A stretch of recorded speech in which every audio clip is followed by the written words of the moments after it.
There is an old woman sitting on a sidewalk right now, and no one is stopping. She is 84 years old. Her name is Agnes.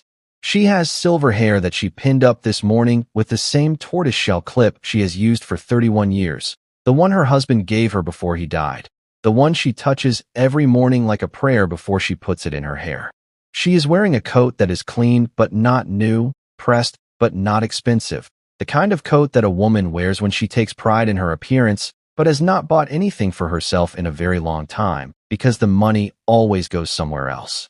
To medicine, to rent, to the grandson who used to need everything and now needs nothing but still calls her every Sunday because she taught him that Sundays are for family and he has never forgotten. She is sitting in a wheelchair outside a restaurant called Dorado on a Friday night in November, and the temperature is 41 degrees, and her hands are folded in her lap, and she is looking at them the way people look at their hands when they have been made to feel so small that looking up feels dangerous. Looking up means seeing the faces of the people walking past. Looking up means seeing them see her and decide, in the half-second it takes a human being to make a moral calculation, that she is not their problem. No one is stopping.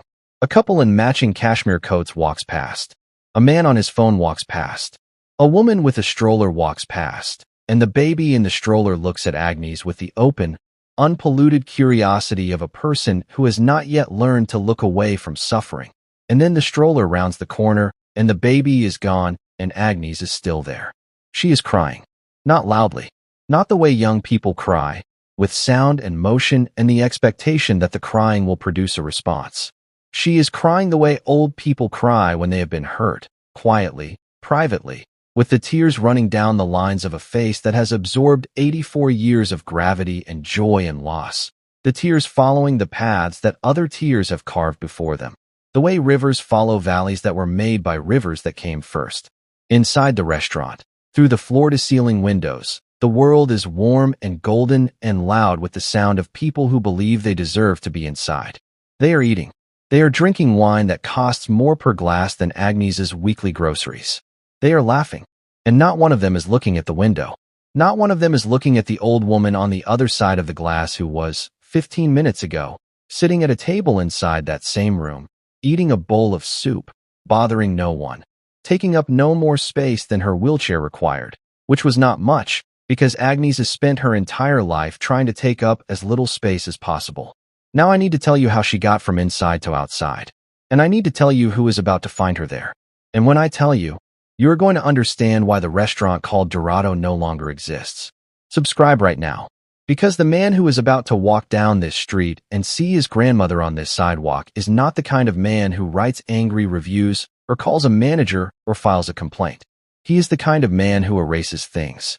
And when he sees what they did to her, he is going to erase Dorado from the face of this city. Subscribe and stay. His name is Nico Valenti. If you live in this city, you have never heard that name spoken above a whisper. It exists in the frequency below normal conversation, in the register where men discuss things that cannot be discussed in the open because the open is too bright and the things being discussed were built in the dark. Nico Valenti controls the eastern corridor of the city's underground economy. He has been building his operation for 18 years, since he was 23, since the night he decided that the world's refusal to give him anything meant he would take what he needed and build what he wanted and protect what he loved with a ferocity that the world was not prepared for. But that is not who Nico is. That is what Nico does. Who Nico is, the real Nico, the Nico that exists underneath the reputation and the fear and the machinery of power, that Nico was made by a woman named Agnes in a one-bedroom apartment in Queens, on a budget that would make most people weep. Agnes raised him. His mother, Agnes's daughter, died when Nico was 4. Overdose. His father was a man whose name Agnes refused to speak then and refuses to speak now. A man who existed in Nico's life for approximately 11 months and left behind nothing except DNA and a lesson that Nico absorbed before he had the language to articulate it. The lesson was this: people leave. The ones who stay are the ones who matter. Agnes stayed. She stayed when the social services people came and told her she was too old to raise a child. She stayed when the school called and said Nico was fighting and would she please come in. She stayed when the money ran out and the heat was shut off, and she wrapped the boy in every blanket in the apartment and held him against her body and kept him warm with her own warmth because the warmth of an old woman's body was the only resource that could not be disconnected by a utility company. She taught him to read. She taught him to cook. She taught him that the measure of a person is not what they have, but how they treat the people who have less. She taught him that respect is not something you give to people who can do something for you. It is something you give to everyone, because everyone is carrying something heavy and the least you can do is not add to the weight. She taught him everything. And the man she created, the man who is right now walking down this street, for blocks away, finishing a meeting that involved the kind of business that Agnes does not ask about, that man would burn this city to the ground for her. Not metaphorically, not as an expression of strong feeling. He would literally, physically, systematically dismantle anything that caused her pain. And something has just caused her pain. Let me tell you what happened inside Dorado. Agnes arrived at 6:30. She had made a reservation 2 days earlier, calling the restaurant herself because she did not like to ask Nico for things, did not like to use his name, did not like to access the power that his name carried, because that power came from a place she loved and grieved simultaneously, and she wanted to move through the world on her own terms, as Agnes, not as Nico Valenti's grandmother. The host looked at her. The wheelchair, the coat, the clip in her hair, the entirety of an 84-year-old woman who had come to eat dinner at a restaurant she had heard was wonderful, a restaurant that had been reviewed in the newspaper, a restaurant that her friend at church had described with the breathless enthusiasm of a woman who had eaten the mushroom risotto and declared it life-changing. The host's name was Daniel. He was 26. He had been trained to assess guests the way an appraiser assesses objects, by surface, by presentation, by the signals that indicate value. Agnes's signals did not indicate the kind of value Dorado was designed to attract. He seated her, not at the table she reserved, at a table near the kitchen door. The table that restaurants keep for guests they want present but invisible. The table that says we will serve you, but we will not showcase you. The table that is technically inside the restaurant the way a broom closet is technically inside a house. Agnes did not complain. She sat. She ordered soup. She ate it slowly. She watched the room the way old people watch rooms, with the patient, panoramic attention of someone who has seen enough of life to find it interesting rather than threatening. Then the manager came. Subscribe. I am telling you to subscribe right now because what this manager did to Agnes is the reason Nico Valenti shut Dorado down, and the way he shut it down is something this city has never seen. Subscribe and do not leave. The manager's name was Richard Palermo. He was 48. He ran Dorado the way a museum curator runs a gallery, with an obsessive attention to atmosphere, to aesthetic, to the invisible signals that tell wealthy guests they are in a space that has been curated for them and not for the general public. Richard approached Agnes's table with the walk. Every person who has ever worked in hospitality knows the walk. It is the walk of a manager who has already decided what he is going to say and is now performing the approach as a courtesy, the way an executioner walks slowly to give the condemned the dignity of a few extra seconds. Ma'am, I hope you enjoyed your meal. Agnes looked up. Her soup bowl was empty. Her water glass was half full. Her napkin was folded on the table with the precise creases of a woman who believes that manners matter even when you are alone. It was lovely, she said. The soup was beautiful. I'm glad to hear that. Ma'am, I notice you are dining alone this evening. Yes. My friend was supposed to come, but she is not feeling well. I see. Ma'am, I want to be straightforward with you. We have a very busy evening ahead, and the atmosphere we try to maintain at Dorado requires a certain flow, a certain energy, and I have received some feedback from other guests who feel that. He paused. He was assembling the cruelty into something that sounded like concern. Who feel that the dining experience is being affected by the current arrangement of the room. Agnes looked at him. She understood. She had been understanding this language her entire life. The language of exclusion dressed as logistics. The language of cruelty wearing the costume of policy. You want me to leave? She said. I want to ensure that all of our guests have the best possible experience. I am one of your guests. Of course. Which is why I would like to help you to a more comfortable location. Perhaps we can call you a car. I do not need a car. I would like to finish my water. Richard looked at the water glass. Half full. He looked at Agnes. 84 years old. Wheelchair. Alone. The calculation was simple. The water would take 3 minutes. The table would be cleared. The wheelchair would be gone. The atmosphere would be restored. But 3 minutes was apparently too long. Richard nodded to Daniel and a busboy. They came to the table. Daniel positioned himself behind the wheelchair. The busboy cleared the water glass, the napkin, the bread plate, everything, as if he were clearing a table after a guest had already left, which was the point, to make Agnes's departure feel like something that had already happened, a fait accompli, a conclusion rather than an eviction. Daniel pushed the wheelchair through the dining room, past 43 guests, past the bar, past the host stand, through the front door, onto the sidewalk, into the November air. He positioned the chair near the entrance, off to the side, angled toward the street. The way you position something that you have removed from a room because it did not belong.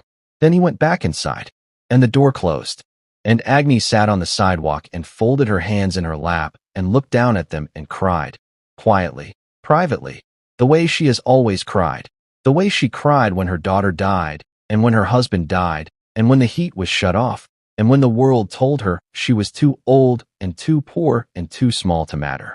She cried, and no one stopped. Drop a comment right now. Tell me what you feel. Tell me what you would have done.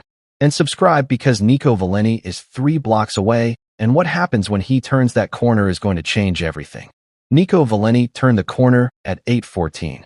He was walking alone. This was unusual. Nico rarely walked alone. He was typically flanked by Tommaso, his head of security, and at least one additional man who moved in Nico's peripheral vision like a shadow with a pulse.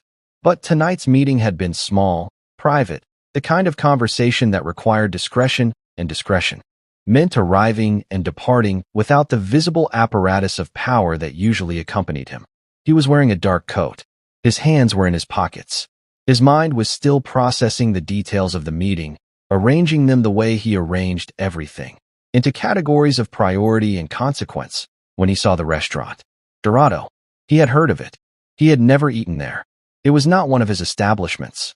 It existed in the legitimate world, the world that operated above the line he worked below, the world of reservations and wine lists and the socially acceptable performance of wealth. Through the windows, he could see the room. Warm, full. The particular glow that expensive restaurants achieve through a combination of lighting design and the collective radiance of people who believe they are exactly where they are supposed to be. He was going to walk past. Then he saw the wheelchair. It was at the edge of his vision, to his left, near the entrance. He registered it the way he registered everything, automatically, the constant environmental scanning that men in his position perform as a survival mechanism. Wheelchair, elderly woman, sitting outside, November, cold. He almost kept walking. Then something pulled his eyes back. Not recognition. Not yet. Something more primitive than recognition. Something cellular. The way a compass needle does not decide to point north. It simply does. Something in Nico's body turned him toward the wheelchair with a force that bypassed his conscious mind and operated from a deeper place. The place where the boy he used to be still lived. The boy who knew the shape of that woman's shoulders the way he knew the shape of his own hands. He stopped. He looked. And the world ended. Not the actual world. His world. The internal world that Nico had spent 18 years constructing. The world of control and strategy and the careful management of emotion that his work required. That world ended in the time it took his eyes to travel from the wheelchair to the silver hair, to the tortoiseshell clip, to the coat he had seen 1,000 times, to the hands folded in the lap, to the face. No. The word did not come out of his mouth. It formed in his chest.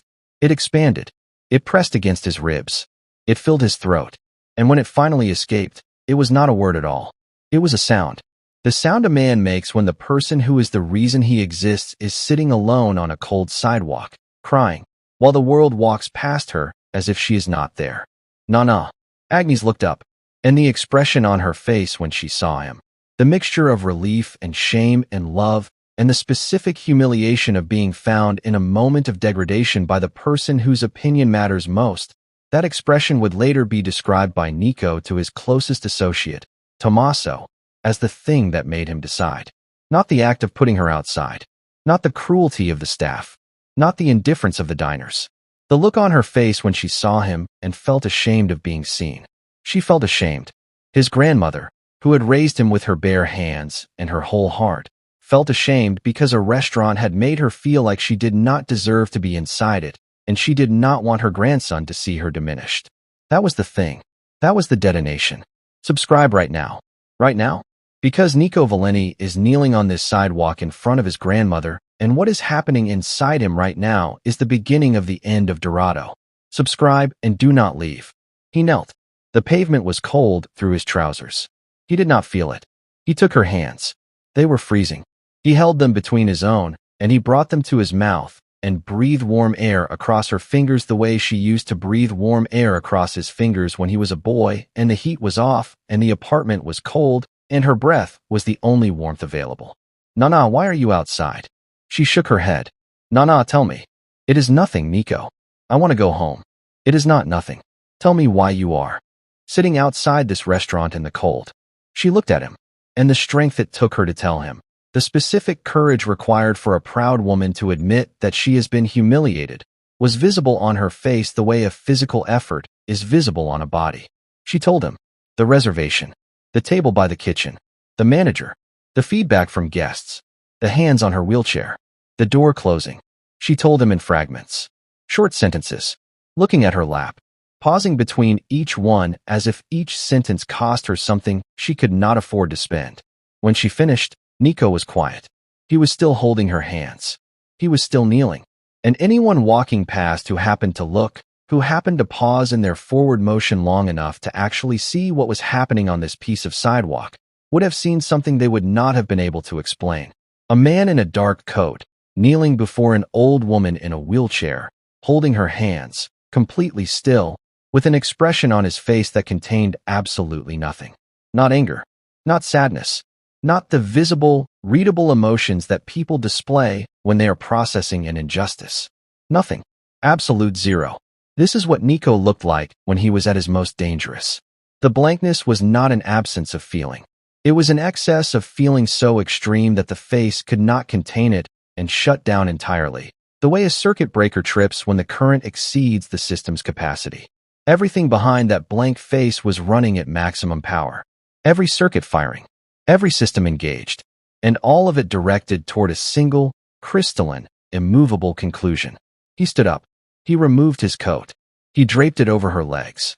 He tucked the edges around her with the careful, practiced tenderness of a man who has been caring for this woman his entire life and knows exactly how to wrap a coat around a body that gets cold easily. Wait here, Nana. I will be right back. Nico, please do not make trouble. I am not going to make trouble. I am going to fix something. Nico. He looked at her, and in that look was a conversation that did not need words because the words had been spoken 1,000 times over 30 years. She knew what he was. She knew what he was capable of. She knew that the boy she had raised with library books and homemade pasta had become a man who solved problems in ways that library books did not teach. And she loved him, and she feared for him, and she wanted him to walk away from this restaurant and take her home and let it go. But she also knew he would not, because she had taught him something when he was small, something she had not realized would grow into the thing it grew into. She had taught him that the people you love are sacred, that protecting them is not optional, that when someone hurts the people you love, you do not look away. You do not calculate the cost. You stand up. She had taught him that, and the man she taught it to had taken the lesson and multiplied it by a factor she had never imagined. He kissed her forehead. He turned toward the restaurant. He took out his phone. Tommaso, Dorado, 8th and Vine. I need you here. Bring Leo. Bring Carmine. And call Santini. Tommaso's voice came through the phone calm and flat. Boss, what is the situation? They put my grandmother on the sidewalk. Silence. A single beat of silence that contained everything Tommaso needed to know. Because Tommaso had been with Nico for 12 years. Tommaso had seen Nico handle betrayals, threats, provocations, and attacks with strategic composure. But Tommaso had also been present the day, 7 years ago, when a pharmacy clerk had spoken rudely to Agnes, and Nico had purchased the pharmacy and closed it within a week. Tommaso understood that the word grandmother in Nico's vocabulary occupied a category beyond strategy. It occupied the category of absolute. We are 12 minutes out, Tommaso said. I am not waiting 12 minutes. Subscribe right now. Because Nico Valeni is about to walk through that door alone, without his men, without his security, without anything except the blank face and the absolute certainty of a man who has just seen the only person on earth he loves unconditionally sitting on a sidewalk in the cold. Subscribe and hear what happens when he walks inside. Nico walked into Dorado at 8:19. The door opened the way all doors open, with the simple mechanical action of a handle turning and a hinge rotating. But the air that entered with him was different from the air that had been inside the restaurant a moment before. The temperature did not change. The lighting did not change. Nothing physical changed. And yet every person in the room felt something shift, the way passengers feel a plane begin its descent before the captain announces it. Through the body, through some unnamed sense that registers changes in altitude and pressure and threat. Daniel was at the host stand. He saw a man in a dark suit enter without a coat, which was unusual for November. The man was not large. He was not physically imposing. He did not scan the room the way someone looking for a table scans a room. He stood in the entrance and let the room come to him. Let the sound and the light and the faces wash over him, absorbing everything with the passive, comprehensive attention of a man who has walked into rooms far more dangerous than this one and walked out again. Good evening, sir. Welcome to Dorado. Do you have a reservation? Nico looked at Daniel, and Daniel felt something happen to his body that his mind could not explain. A cooling, a slowing. The involuntary physical response of a human organism encountering something its survival instincts have classified as significant. The woman you put outside, Nico said. The one in the wheelchair. Who gave the order? Daniel's mouth opened. His training told him to smile, to deflect, to manage. His body told him something different. His body told him that the standard training did not apply to this situation because the situation had exited the boundaries of standard. Sir, I am not sure what you are. I am not going to ask you again. The old woman. Silver hair. Wheelchair. You rolled her out 15 minutes ago. Who gave the order? The dining room had not yet fully noticed. The tables closest to the entrance had gone quiet, the conversations dying the way candle flames die when a window opens, one by one, extinguished by the draft of something entering the room. But the tables farther back were still animated, still bright, still operating under the assumption that the evening was proceeding normally. Daniel pointed toward the back of the room, toward the kitchen, toward Richard Palermo, who was standing near the bar, speaking to a waiter, holding a glass of sparkling water with the casual authority of a man who runs things and knows it and wants everyone else to know it too. Nico walked through the dining room. He walked the way rivers flow, not around obstacles, but through them. The tables and the chairs and the diners in their expensive clothes parted in his awareness the way irrelevant information parts when the mind is locked on a single objective. He did not bump anyone. He did not brush against a chair. He moved through the room as if the room was a secondary reality, and the primary reality was the line between where he was. The manager of Dorado. How can I? You removed an elderly woman from your restaurant tonight. Richard's protocol adjusted. Complaint. Family member. Escalation level moderate. Response template 3. Empathetic acknowledgement with redirect. Sir, if you are referring to the guest who was seated earlier, I want to assure you that her comfort was our primary concern. We felt that the dining environment was not ideally suited to her needs, and we... Stop. The word was not loud. It was spoken at the volume of a normal conversation. But it had a property that volume does not possess. It had finality. It was a word that had been used before, in other rooms, in other circumstances, and had always been followed by consequences that the person hearing it had not been prepared for. Richard stopped. That woman is my grandmother, Nico said. And there it was. The sentence that changed everything. Not because of its content, though its content was devastating, but because of what happened after Richard heard it. Because of the chain reaction that the sentence triggered in Richard's mind as the information landed and was processed and cross-referenced with the database of names and faces and reputations that anyone who operates a business in this city maintains as a survival tool. Marchetti, Valenti, Connie, Russo. The names that live in the register below normal conversation. The names that make other names irrelevant. Richard did not know Nico's face. But the surname hit the database, and the database returned a result that made Richard's hands go cold. Mr. Valenti, I had no idea. I know you had no idea. That is the problem.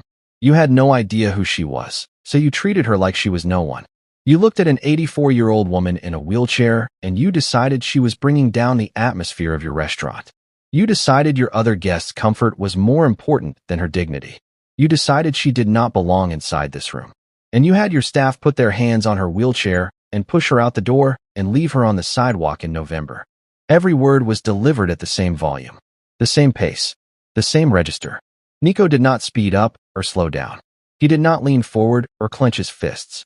He stood in front of Richard Palermo with his hands at his sides and his face blank and his voice steady, and the steadiness was the most terrifying thing in the room, because steadiness means the decision has already been made and the conversation is not a negotiation but a notification. Sir, please, if I had known she was your grandmother. And there it is. If you had known. That is what you were telling me. That you would have treated her with respect if you had known she was connected to someone who could make your life difficult. But because she was just an old woman, because she was nobody, because her wheelchair and her coat and her age told you everything you thought you needed to know about her value, you threw her out. The dining room was fully silent now.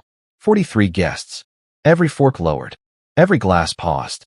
Every face turned toward the man standing in front of the manager with an expression they could not read but could feel, the way you feel electricity in the air before lightning strikes. Let me tell you who that woman is, Nico said. And his voice changed. Not in volume. In texture. Something underneath the words shifted from stone to something raw, something that had been covered for a very long time and was now, briefly, exposed. That woman raised me in a one-bedroom apartment in Queens when my mother died and my father disappeared. That woman fed me when she could not afford to feed herself. She went hungry so I could eat. She wore the same coat for 15 years so I could have new shoes for school. She walked 6 blocks to the library in the rain to borrow books because she could not afford to buy them, and she believed that a boy who reads is a boy who survives. Subscribe right now. I am asking you one more time. Subscribe, because the next thing Nico says is the thing that ended Dorado, and it is the thing you are going to carry with you after this story is over. Subscribe. That woman taught me to tie my shoes. She taught me to cook. She taught me that every person deserves to be treated with respect regardless of what they look like, or what they have, or what chair they sit in. She is the reason I am alive. She is the reason I am anything. And you put her on a sidewalk because she did not fit your atmosphere. He looked at the room, at the 43 guests, at the diners who had been present when Agnes was wheeled through the room and had said nothing, done nothing, gone back to their meals while an 84-year-old woman was deposited on the pavement outside. 43 of you, he said. 43 adults. You watched it happen. You watched an old woman in a wheelchair get pushed through this room and out that door. And not one of you said a word. Not one of you stood up. Not one of you put your fork down and said, "This is wrong, stop." He paused. What did you think was happening? What story did you tell yourselves so you could go back to your meal? Did you tell yourselves it was a staff matter? Did you tell yourselves she was probably being helped? Did you tell yourselves it was not your business? Because I want you to know something. It was your business. The moment it happened in front of your eyes, it became your business. And you chose to make it someone else's. Tommaso entered through the front door. Behind him, Leo and Carmine, moving with the quiet efficiency of men who have entered rooms in formation before and understand that the formation itself is a message. They positioned themselves at the entrance, not blocking it, standing near it. The distinction was important. Nobody was being held. Nobody was being trapped. The door was right there, but the men standing near it communicated something that a locked door could not. They communicated choice. You can leave whenever you want, but you will leave knowing that the man standing in the center of this room is watching you go. This restaurant is closed, Nico said. Richard's face collapsed. The protocol, the training, the 16 years of managing rooms and managing complaints and managing the illusion that expensive restaurants are civilized places, all of it fell away, and what was left was the face of a man who understood that the evening had passed beyond the reach of complimentary desserts and carefully worded apologies. Mr. Valeni, please. I will personally apologize to your grandmother. I will. You will not go near my grandmother. You will not speak to her. You will not look at her. You are going to stand here while your restaurant empties. You are going to watch your guests leave. You are going to watch your staff remove their aprons. And then you are going to lock the door behind you and walk away from this building and understand that what happened tonight has consequences that your apology cannot prevent. Mr. Valeni, I have a family. I have children. This restaurant is my livelihood. My grandmother is 84 years old. She has no livelihood. She has a pension check and an apartment in Brooklyn and a grandson who calls her every Sunday. That is what she has. And she came to your restaurant tonight because her friend at church told her the soup was wonderful. She came here to eat soup, Richard. She came here to sit in a nice room and feel like a person who belongs somewhere nice. That is all she wanted. And you took it from her. Nico stepped closer, not threateningly, sadly. And the sadness was more devastating than any threat because it revealed something that the blank face had been hiding, something human and wounded and furious and grieving all at once. You took it from her because she was old and because she was in a wheelchair and because her coat was not new enough and because her reservation was for one person instead of two and because everything about her told you she was not important. But you were wrong. You were catastrophically wrong. Not because of who her grandson is, not because of what I can do, because she is important. She has always been important. Every moment of her 84 years has been important. And the fact that you could not see that your eyes and your training and your definition of who belongs in a room like this could not accommodate an old woman who just wanted to eat soup. That is not her failure. That is yours. He turned away from Richard. He walked back through the dining room, past the tables that were emptying as guests stood and gathered coats, and moved toward the exit with the hurried, chastened movements of people who have been confronted with their own inaction and want to be somewhere else before the confrontation deepens. He walked to the entrance. He stopped beside Tommaso. I want the lease reviewed by morning. I want the liquor license flagged. I want every permit, every inspection, every piece of paper connected to this building examined. And Tommaso, boss, find out where the owner lives. I want to have a conversation with him about hiring practices and customer service and the way his staff treats old women in wheelchairs. I want that conversation to be memorable. Understood. Nico walked outside. The November air hit him. The cold found the places where his coat used to be and settled in. He walked to Agnes. She was still there, still wrapped in his coat, still in the wheelchair, still on the sidewalk. But she was not crying anymore. She was looking at the restaurant. Through the windows, she could see the room emptying. She could see the staff standing in confusion. She could see the world that had ejected her 15 minutes ago coming undone. What did you do? She asked. I had a conversation. Nico, you cannot keep doing this. Doing what? Fighting the world because it is unkind to me. He knelt beside her. He took her hands again. He held them against his chest. The world does not get to be unkind to you, he said. I will accept many things. I will accept the risks of what I do. I will accept the enemies. I will accept the weight. But I will not accept someone putting you on a sidewalk. That is not a thing I am capable of accepting. Not tonight. Not ever. She looked at him. At this man who was the boy she had saved from systems and cold apartments and a world that did not want him. At this man whose face she still saw as the face of a child, even though the child was 41, and the things the child had become were things she could not think about too long without her heart breaking. She put her hand on his face. You are a good boy, she said. Even when you are not good, you are a good boy. I know, Nana. Take me to eat. Somewhere warm. Somewhere with soup. He smiled. The smile that only Agnes could produce. The smile that bypassed every defense and found the boy underneath. I know a place, he said. He stood. He took the handles of her wheelchair. And he pushed her himself, down the sidewalk, away from the dark windows of Dorado, away from the emptied tables and the folded napkins and the man standing inside with his career ending around him like a house, with its walls falling inward. He pushed her 4 blocks to a place called Nana Roses. A small trattoria with red-checked tablecloths and candles and wine bottles, and a woman named Rosa, no relation, who had known Agnes for 20 years and who came out from behind the counter and said, Agnes, finally, come, sit. I made the minestrone today, the one you like. The one you like. Not a table near the kitchen. Not a table near the restrooms. The table by the window. The good table. The table that was hers because she had been coming here for 20 years, and the people here knew her name and her order and the way she liked extra bread and the fact that she always said the soup was the best she had ever had, even when it was the same soup she had last time, because Agnes believed that telling people their work was wonderful was a form of love. Nico sat across from her. He ordered minestrone and bread and wine for both of them. She told him he was ordering too much.